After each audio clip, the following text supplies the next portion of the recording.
नमस्कार. भूमिपुत्र फाउंडेशन या माध्यमातून मला संपूर्ण जनतेला हे सांगायचं आहे, 2018ला एक अमेंडमेंट आलेला आहे. त्या अमेंडमेंटमध्ये असं आहे की सुनील टोके भ्रष्टाचार करताना पकडला गेला तर सुनील टोकेवर कारवाई करण्यासाठी शासनाची किंवा त्या विभाग प्रमुखाची परवानगी घ्यावी लागते. आत्ता सन्माननीय उच्च न्यायालय यांनी काही दिवसापूर्वी एक समिती गठीत केली होती आणि ती समिती अशी होती. लोकमतचा पेपर आहे, तो पेपर आहे मार्च 17, 2023चा, पेज नंबर 4 वर आहे. आणि SB कार्यपद्धतीच्या आढाव्यासाठी समिती अहवालासाठी 2 महिन्याची मुदत दिली होती सन्माननीय उच्च न्यायालयाने. बरं, यामध्ये समितीचे अध्यक्ष जे सदस्य आहेत ते ACB लाचलुचपत प्रतिबंधक विभागाचे अप्पर पोलीस महासंचालक विश्वास नागरे पाटील यांच्या अध्यक्षतेखाली समिती गठीत करण्यात आली. त्यामध्ये पोलीस महासंचालक रजनीश सेठ आहेत, SBचे अप्पर आयुक्त गृह विभागाचे, तसेच पोल 2 गृह सचिव पुणे, ACBचे अधीक्षक, मुख्यालयातील अप्पर अधीक्षक व अन्य एक निमंत्रित सदस्य यांचा समावेश करण्यात आला होता. आज ते सरकारला 23 जानेवारीला केली होती. त्यानुसार गृह विभागाने समिती स्थापन केली. आज जानेवारी उलटून गेला, आज आला आहे नोव्हेंबर. इतके दिवस आता जर सन्माननीय उच्च न्यायालयाचा आदेशाचा किंवा त्यांनी दिलेल्या गाईडलाईन्सचा जर फरक सन्माननीय महाराष्ट्र राज्य शासनाचे गृहमंत्री देवेंद्र फडणवीस किंवा सध्याचे पार्ट 2चे ट्रिपल इंजिन सरकारमधील शिंदेसाहेब किंवा उपमुख्यमंत्री अजितदादा यांनी यावर काय केलं हे विचारण्यासाठी किंवा ह्या अँटी करप्शनचा जो कारभार आहे किंवा जे नागरे पाटील माहितीच्या अधिकारात म्हणतायत की विभाग प्रमुख पुण्याचे महानगरपालिकेचे आयुक्त यांनी ती परवानगी नाकारली, म्हणजे कारवाईसाठी आम्हाला हे केलं नाही. आणि आम्ही SBनी तर त्यांना सांगितलं की यांच्यावर शिवाजी दौंडकरवर कारवाई करावा. आणि असा बेसिक अहवाल, लेखी अहवाल तत्कालीन SP Pune anti corruption bureau यांचे जे संदीप दिवाण साहेब आहेत त्यांनी दिलेला असताना सुद्धा ते भिजत घोंगडं यासाठी ठेवलेलं आहे की राजकारण्यांपासून अगदी खाली पुणे महानगरपालिकेच्या म्हणजे खालच्या पदावर जो नोकरी करतो त्याच्यापर्यंत या साठमारीची वाटेकरी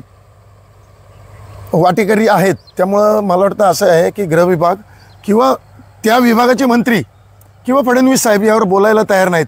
जर असं असेल तर ती अमेंडमेंट नरेंद्र मोदी साहेबांनी कशासाठी आणली? भ्रष्टाचारमुक्त त्यांना भारत करायचा आहे की भ्रष्टाचारयुक्त करून ठेवला आहे? ही अमेंडमेंट आणून जर किंवा भ्रष्टाचारांना वाचवायचं, हां, जर तसं असेल तर ही अमेंडमेंट फक्त भ्रष्टाचारांसाठीच आणली आहे का, असा माझा नरेंद्र मोदी साहेबांना सवाल आहे. आणि महाराष्ट्रातल्या राज्य शासनाला सुद्धा हा प्रखर सवाल आहे की या अमेंडमेंटमध्ये जे काही तुम्ही कॉस्ट टाकलेत मग ते भ्रष्टाचारी कसे, जर मंत्रालय त्यांच्या हाताखालील IAS IPS अधिकारी किंवा क्लास 1 क्लास 2 क्लास 3 क्लास 4 अधिकाऱ्यांपर्यंत जर कारवाई करण्यासाठी ते त्या विभागाचे प्रमुख जर नागरे पाटलांना म्हणजे हे करत असतील, निग्लेज करत असतील, तर मग अँटी करप्शन कशाला हवं? CBI कशाला हवं? ह्या गोष्टीच कशाला पाहिजेत? करोडो रुपयाची आज लोकांच्या टॅक्समधून जो मी पगार घेतला किंवा आता नागरे पाटील साहेब पगार घेत आहेत किंवा अँटी करप्शन या ब्युरोक्राट्सला किती खर्च होतोय शासनाचा, यावरही मोदी साहेबांनी विचार करायला पाहिजे होता. माझ्या मते या 2018च्या अमेंडमेंटच्या विरोधात मी आपल्या भूमिपुत्र फाउंडेशन आणि आपल्या सहकाऱ्यांच्या माध्यमातून या भारतातील तमाम जनतेला एक आश्वासन देऊ इच्छितोय की या अमेंडमेंटच्या विरुद्ध मी 100% सन्माननीय उच्च न्यायालय, गरज पडल्यास सन्माननीय सुप्रीम कोर्टपर्यंत जनहित याचिका दाखल करून न्याय मागणार आहे. कारण ही 2018ची अमेंडमेंट आहे, ही अत्यंत देशाला घातक आहे आणि भ्रष्टाचारयुक्त भारत करण्यास 100% ही अमेंडमेंट कारगर साबित होणार आहे. कारण आज नागरे पाटील साहेब स्वतः म्हणतायत की आम्ही 280 लोकांवर कारवाई करण्यासाठी गृह विभागाला कळवलेलं असून सुद्धा गृह विभागांनी आज तागायत आम्हाला पूर्व परवानगी दिली नाही. याचाच अर्थ ही अमेंडमेंट याच्यात कदाचित ह्या 280 मध्ये राजकारण्यांचा 100% पाठिंबा आहे. रश्मी शुक्ला मॅडमनी जे 18 IPS अधिकाऱ्यांच्या आणि मपोषे पोलीस अधिकाऱ्यांचं फोन टॅपिंग करून जे प्रकरण गाजवलं होतं, आज ते IPS अधिकारी आणि मपोषे अधिकारी सर्वजण 18चे 18 अधिकारी हे क्रीम पोस्टिंग घेऊन महाराष्ट्रात नोकरी करत आहेत. आणि या गोष्टीचं रान उठवणारे देवेंद्र फडणवीस साहेब आज ह्या 18 अधिकाऱ्यांना, IPS अधिकाऱ्यांना किंवा मपोषे पदावरील अधिकाऱ्यांना का पाठीशी घालत आहेत, हा माझा खुला प्रश्न मिस्टर देवेंद्र फडणवीस साहेबांना आहे की साहेब तुम्ही सुद्धा भ्रष्टाचारांच्या पाठीशी आहात का? मी माझं आज आयुष्य 38 वर्षाची नोकरी दाववर लावली, आज 10 वर्ष पोलीस खात्यात राहून मी हा संघर्ष लढतोय अगदी सेवानिवृत्तीपर्यंत. मग कुठे आहे महाराष्ट्र आणि कुठे नेऊन ठेवला आहे तुम्ही महाराष्ट्र? तुम्हीच ओरडत होते भ्रष्टाचारमुक्त भारताचं जे गाणं गात होते तुम्ही निवडणुकीच्या रणधुमाळीत 2014. फडणवीस साहेब, मोदी साहेब, तुम्ही विसरले का हो हे सगळं? आणि तुम्ही प्रताडित कोणाला करताय? सर्वसामान्य जनतेला, जो भ्रष्टाचाराच्या विरुद्ध आवाज उठवेल, जो पोलीस खात्यात आहे. आत्ता माझे जे IPS अधिकारी आहेत, अनेक अधिकारी आहेत, त्यांना हा जो चान्स होता त्यांच्या हातात होतं. प्रशासकीय बाबी किंवा ज्या काही सगळ्या सर्कमस्टन्स, ज्या नियम अधिनियम किंवा त्यांचे आदेश त्यांनी पाळायचे होते ते त्यांनी का पाळले नाही? सेवानिवृत्त झाल्यानंतर अनेक अधिकारी म्हणतात की पोलीस दलात भ्रष्टाचार चालतो. मग सेवानिवृत्तीच्या अगोदर तुम्हाला का कंठ फुटला नाही या भ्रष्टाचाराच्या विरुद्ध बोलायला? ही एक शोकांतिका आहे या भारत देशाची. इंग्रज गेलेत पण ह्या अवलादी सोडून गेलेत भ्रष्टाचाराच्या, हे याच माध्यमातून सांगू इच्छितो. आणि मला वाटत नाही मोदी साहेबांचा भ्रष्टाचारमुक्त भारत होईल. त्यांनी भ्रष्टाचारयुक्त भारत केला आहे हे माझं ठाम मत आहे. आणि या 2018च्या अमेंडमेंटच्या विरुद्ध मी 100% पुन्हा सन्माननीय उच्च न्यायालय आणि सन्माननीय सुप्रीम कोर्टात याचिका दाखल करणार आहे. जय हिंद. नक्कीच. मी महाराष्ट्रातील तमाम जनतेला मी या माध्यमातून एक आव्हान करेल की अनेक आता भूमिपुत्र फाउंडेशनच्या माध्यमातून आपण गावागावात जाऊन जो भ्रष्टाचार बाहेर काढतोय, परंतु भ्रष्टाचार बाहेर काढतो, सबळ पुरावे देतो, ते तोंडावर व्हिडिओमध्ये कबूल पण करतात की हा भ्रष्टाचार झाला आहे. गावांमध्ये कामं नुसते कागदावर झाले, प्रत्यक्षात कामच नाही. एवढा प्रखड आणि डोळ्याने दिसत असलेला भ्रष्टाचार, मग त्या भ्रष्टाचारांवर पुढे काय होतं, त्यांचं कारवाई का होत नाही? एखाद्याला ट्रॅप केलं, रंगे हात पकडलं. रंगे हात पकडणं म्हणजे जेव्हा ती एक पावडर आपण विशिष्ट प्रकारची ती त्या नोटेला लावतो आणि त्या नोटा जेव्हा हातात घेतल्या आणि ते मग हात पाण्यात बुडवले की ते लाल कलरचे होतात, म्हणून त्याला आपण रेड हँड म्हणतो. असे रेड हँड पकडलेले अधिकारी परत मोकाट सोडून दिले जातात आणि त्यांना प्रमोशन दिलं जातं, रुजू केलं जातं. आणि 2018ला जी अमेंडमेंट झाली 17A आणि 19 या 2 कलमांमध्ये 17मध्ये घुसवलं त्यांनी आणि 19 त्याच्यामध्ये अमेंडमेंट केली.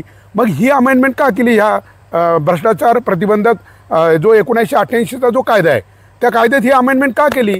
माननीय पंतप्रधान नरेंद्र मोदी साहेबांना जर हा देश भ्रष्टाचारमुक्त करायचा आहे आणि त्यांच्याच पावलावर पाऊल देऊन चालणारे आमचं शिंदे साहेबांचं सरकार, माननीय मुख्यमंत्र्यांचं, तेही त्याच पावलावर म्हणते की हा महाराष्ट्र आम्हाला भ्रष्टाचारमुक्त करायचा आहे. मग कसा? म्हणजे एकीकडे तुम्ही म्हणताय की भारत देश आपण भ्रष्टाचारमुक्त करूया आणि दुसरीकडे तुम्ही 2018ला तुमच्याच सरकारमध्ये, केंद्रात राज्यात तुमचंच सरकार होतं, मग तुम्ही ह्या अमेंडमेंट का केल्या? ह्या अमेंडमेंटमध्ये काय होतं? समजा आता सुनील टोके साहेबांनी जर भ्रष्टाचार केला आणि जेव्हा यांच्यावर कारवाई करायची आहे, ह्या लाचलुचपत प्रतिबंधक ज्या कायद्याअंतर्गत जर यांच्यावर कारवाई करायची असेल त्या अँटी करप्शन ब्युरोला, तर त्यांना यांच्या वरिष्ठ अधिकाऱ्याची परवानगी घ्यावी लागते यांच्या विभागाच्या, की यांच्यावर आम्हाला कारवाई करायची आहे किंवा यांचं चार्जशीट आरोपपत्र दाखल करायला त्या विभागाची परवानगी लागते. आणि तो विभाग यांना काही परवानगी देत नाही. एखाद्या जिल्हा परिषदेचा अधिकारी पकडला, त्याच्यावर कारवाई करायला जिल्हा परिषदेचा अधिकाऱ्याची परवानगी घ्यावी लागते.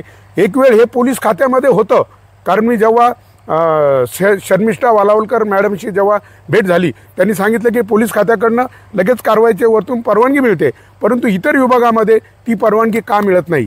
कारण खालपासून तर वरपर्यंत, म्हणजे त्याने जर 10 रुपये घेतले असतील तर त्या 10 रुपयामधले 1 रुपया का 5 रुपये त्याच्यातले जे काही असतील त्याचा एक वाटा त्या वरिष्ठ अधिकाऱ्याला जातो आणि मग तो त्या खालच्यावर कारवाई करील का?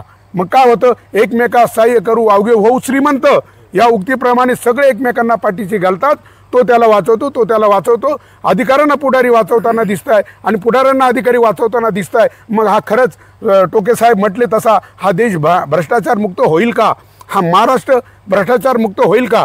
म्हणून मी या माध्यमातून महाराष्ट्रातील देशातील तमाम जनतेला मी आवाहन करतो की तुम्ही ह्या भ्रष्टाचार प्रतिबंधक जो कायदा 1988 त्याच्यात जी 2018ला या भाजप सरकारने अमेंडमेंट केली 17 आणि 19मध्ये त्या कायद्यांमध्ये त्वरित ती अमेंडमेंट रद्द करून आणि उलट याच्यामध्ये या कायद्याचा धाकच कोणाला राहिला नाही. आणि म्हणून आपण नाशिकमध्ये पाहिलं दर 4 दिवसाला शर्मिष्ठा वालावलकर मॅडम एका विभागाचा बोक्याला धरते. कोण 40 लाख घेतोय, कोण 50 लाख घेतोय, कोण 30 लाख घेतोय. जणू यांच्या स्पर्धा लागली मी किती लुटतो देशाला. आणि हे सगळे पुढारी अधिकारी अशी अभद्र युती करून आणि या देशाला लुटताय की काय असं वातावरण हे आपल्याला पूर्ण महाराष्ट्रामध्ये पूर्ण देशभर बघायला मिळतंय. तरी मी सगळ्यांना आवाहन करतो की हा व्हिडिओ सगळ्यांनी शेअर करा, कमेंट करा, इतका शेअर करा, इतका कमेंट करा की माननीय नरेंद्र मोदी साहेब आपल्या देशाचे सन्माननीय पंतप्रधान साहेबांपर्यंत तो व्हिडिओ गेला पाहिजे, माननीय मुख्यमंत्र्यांपर्यंत गेला पाहिजे आणि परत ही जी अमेंडमेंट आहे ही रद्द झाली पाहिजे. आणि हा भारत देश आपण परत छत्रपती शिवाजी महाराजांच्या स्वराज्यातला भारत देश, डॉक्टर बाबासाहेब आंबेडकरांच्या घटनेतला भारत देश, आपल्या महापुरुषांनी पाहिलेला तो पवित्र भारत देश बनवूया. जय जवान, जय किसान, जय भूमिपुत्र.